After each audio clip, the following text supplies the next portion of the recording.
I pulled into our driveway just after 8 that evening. The rain had been falling all day, leaving the air heavy and the streets slick. Through the windshield, our house looked dim, the porch light off, the curtains drawn. Harold always left a light on. He said darkness made him lose his bearings. That was one of the small ways his Alzheimer's had changed our lives. Light had become our way of keeping the night at bay. My name is Eleanor Reed. I'm 65 years old, and for 40 years this house has been my world. 2 weeks ago, my younger sister suffered a stroke in Seattle. I flew out the next morning and stayed until she was out of danger. Every night I called home. Our daughter Melissa had promised to stay with Harold. She told me not to worry. "Focus on Aunt Carol, Mom," she'd said. "Dad's in good hands." And I believed her, because she's my daughter. When I stepped out of the car, the air felt colder than it should have. I walked up the front steps, my shoes squeaking against the wet wood.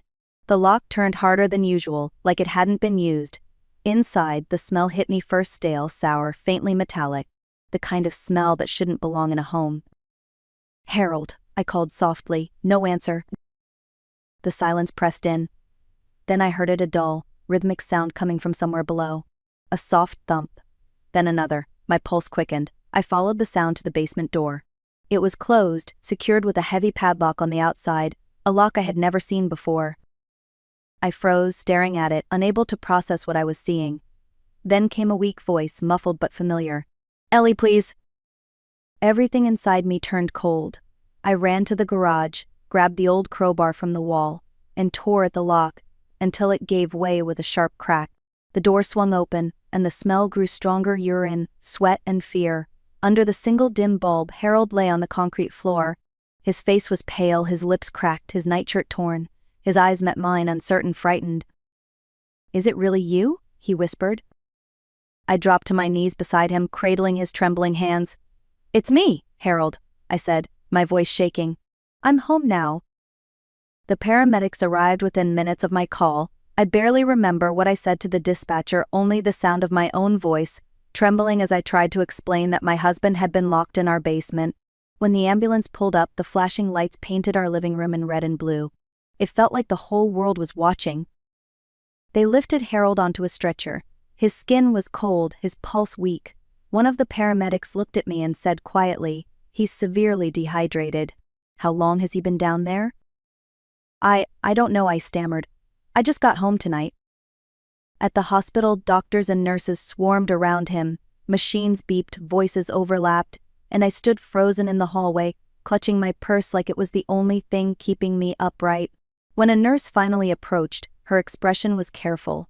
"Mrs. Reed, your husband's condition is stable for now, but he's malnourished and extremely weak. We'll need to keep him under observation." She hesitated before asking, "Was anyone home with him while you were away?" "Yes," I said quickly. "Our daughter, Melissa. She stayed here to take care of him." The nurse nodded slowly. "Would you mind waiting? Someone would like to speak with you." A few minutes later, a police officer entered the waiting area. He introduced himself as Detective Aaron Cole from the Toronto Elder Protection Unit. His tone was calm but direct. "Mrs. Reed, I need to ask you some questions about your husband's care over the past 2 weeks." I explained everything: my trip to Seattle, the phone calls, Melissa's messages saying Harold was fine. As I spoke, Detective Cole jotted notes in a small black notebook, occasionally glancing up at me. When I mentioned the padlock, he paused, pen midair. "You said the basement door was locked from the outside?" he asked. "Yes, I had to break it open with a crowbar." He exchanged a quick look with another officer standing nearby. "Mrs. Reed, we'll need to take a look at your property tonight. Is that all right?" I nodded numbly. I was too tired, too afraid to argue. As they left, I turned toward Harold's hospital room. Through the glass, I could see him sleeping, frail, pale but breathing. I whispered to myself, "Hang on, Harold. We'll find out what happened, I promise." I sat in that waiting room for hours, replaying every memory I had of Melissa, my little girl with pigtails and scraped knees, who used to help her father wash the car on weekends. The girl who cried the day she left for college because she didn't want to leave us behind. Somewhere between that moment and now, something had gone terribly wrong. I just didn't know what yet. Harold and I built a quiet life.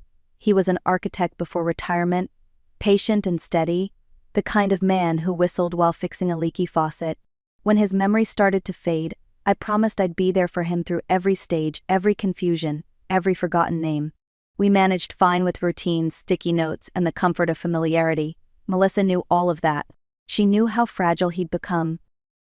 Melissa was our only child, 37, a certified accountant at a small Toronto firm. She had a sharp mind, but lately her life revolved around her husband, Evan. He was always talking about cryptocurrency and passive income streams. I never really understood his world. He said it was the future, but his eyes lit up too much when he talked about money. Harold never liked him. He said the man had slick shoes and no solid ground.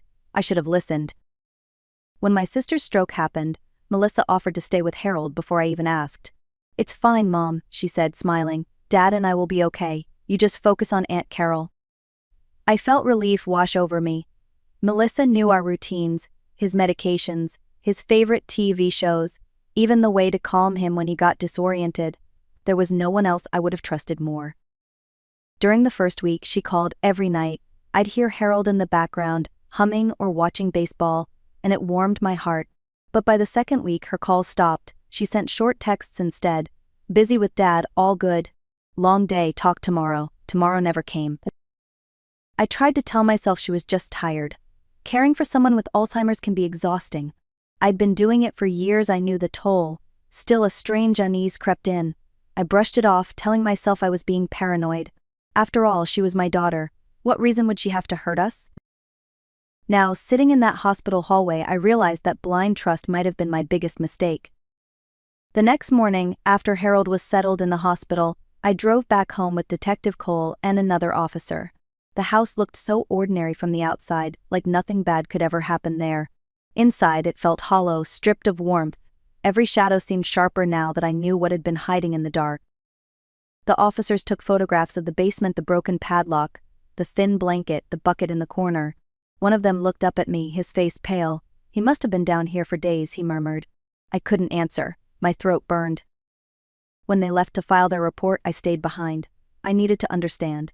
I walked from room to room, touching things that suddenly felt foreign. Harold's reading glasses on the counter, his unfinished crossword, the empty space where his medication tray should have been.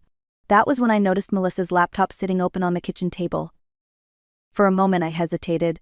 I didn't want to invade her privacy. But then I remembered the lock, the bucket, my husband's cracked lips whispering my name. I opened the laptop. Her desktop was cluttered with folders, spreadsheets, and PDFs. One folder caught my eye: household finances.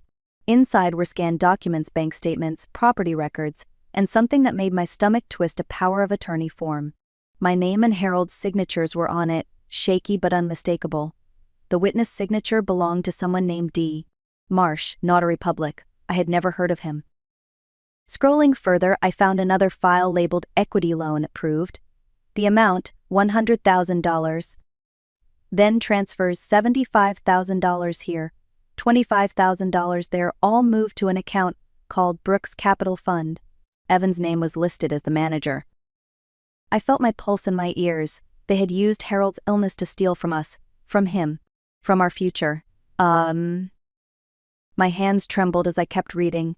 There were emails between Melissa and Evan discussing fund movement and cover stories. And then, a message thread that made my blood run cold. "Evan, he keeps asking for Ellie. What if someone hears him?" "Melissa, he'll forget. He always does. Just a few more days, then we're gone." Gone. The word echoed in my head. They were planning to leave, to disappear. I opened their internet history search results for countries without extradition: cheap apartments, Lisbon, one-way flights from Toronto. I felt my knees weaken. My daughter, my only child, she had done this. I called Detective Cole immediately. My voice shook as I told him what I'd found. Within an hour, he was back at the house with a forensic tech. They copied the files, took the laptop, and photographed everything. "Mrs. Reed," Detective Cole said gently, "I need you to prepare yourself. This isn't just neglect.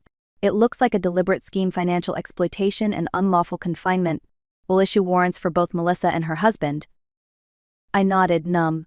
When they left, I sank onto the couch, staring at the empty doorway to the basement. I thought of Harold, lying there helpless, and of Melissa's tiny hands holding mine the day she was born. How could those two memories belong to the same person?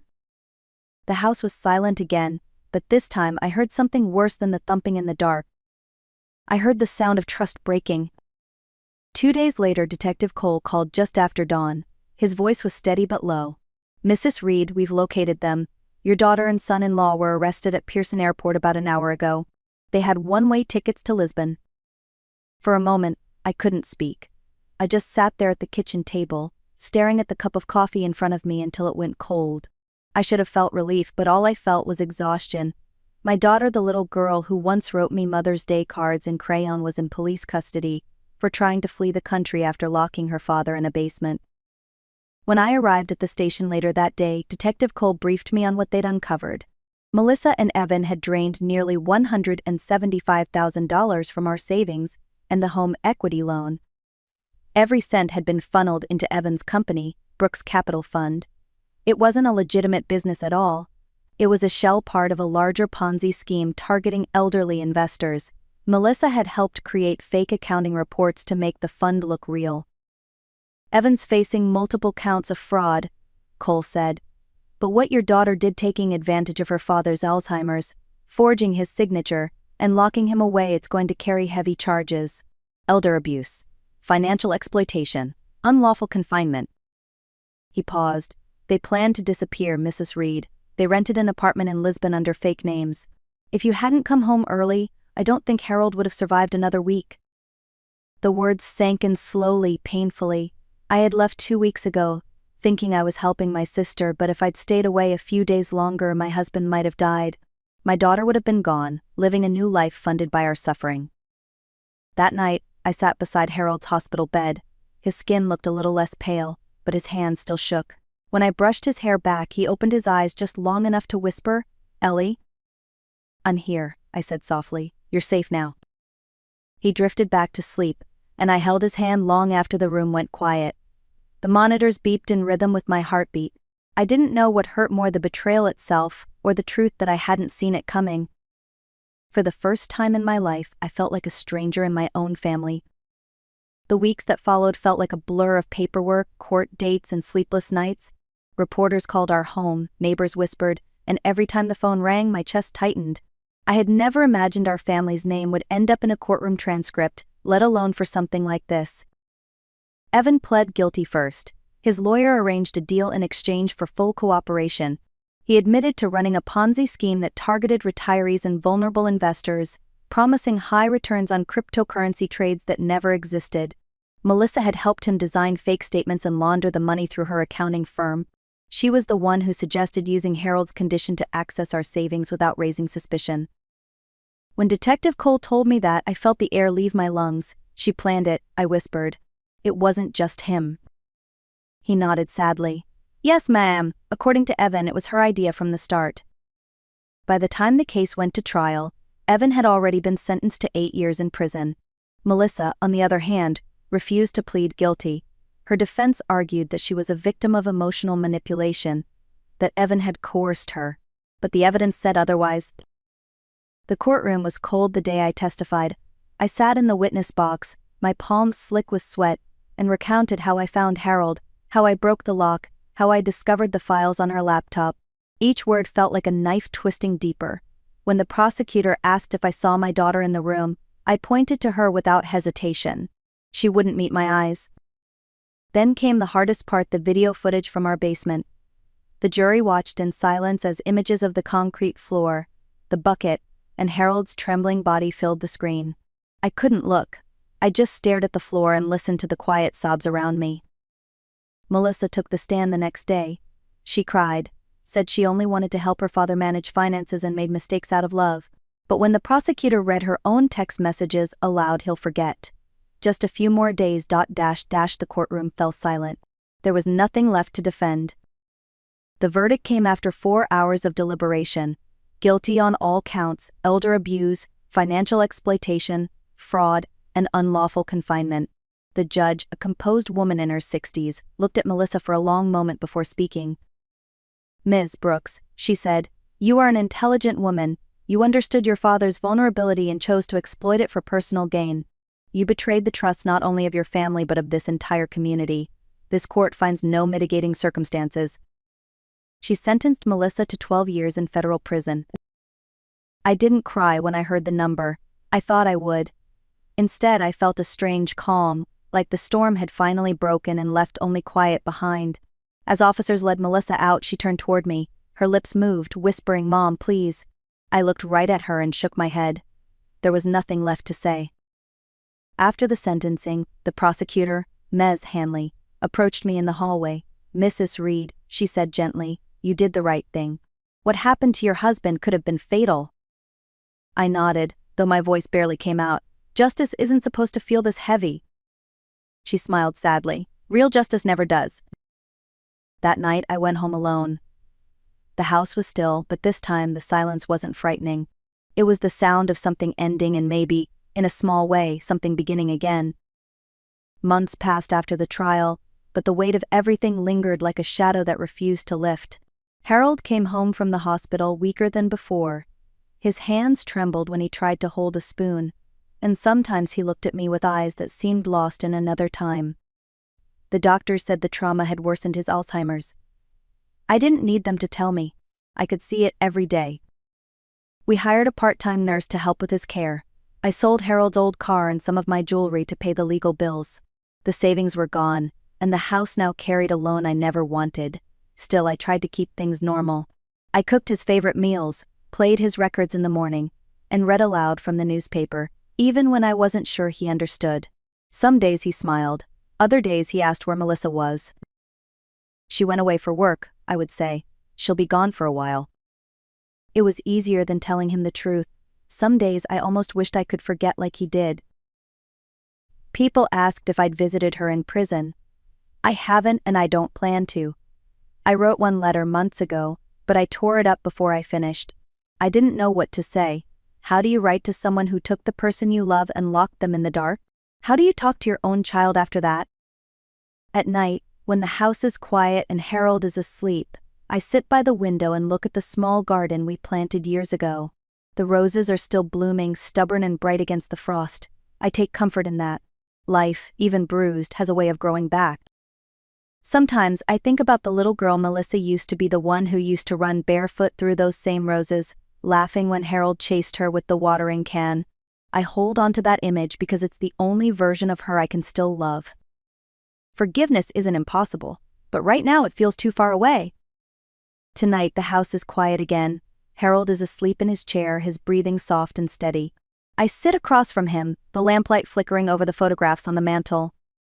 There's one of the three of us at the beach, Melissa, no older than 10, grinning between us, her arms wrapped around our waists.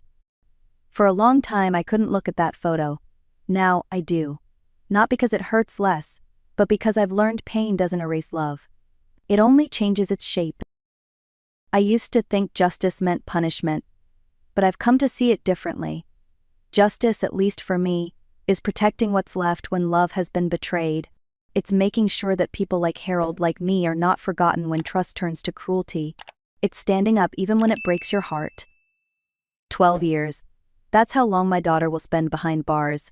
I can't say if it's enough or too much. All I know is that every day she's there, I hope she remembers what she took from us, not just the money or the house, but time. 2 weeks of our lives that she turned into a nightmare. As for me, I'm still here, still waking up early to make Harold's coffee, still humming when I fold the laundry, just to fill the silence. We lost so much, but we're still together, and that, in its own quiet way, is justice. If you've listened this far, thank you. Hold tight to the people who love you honestly. And if this story meant something to you, share it. Someone out there might need to hear it tonight.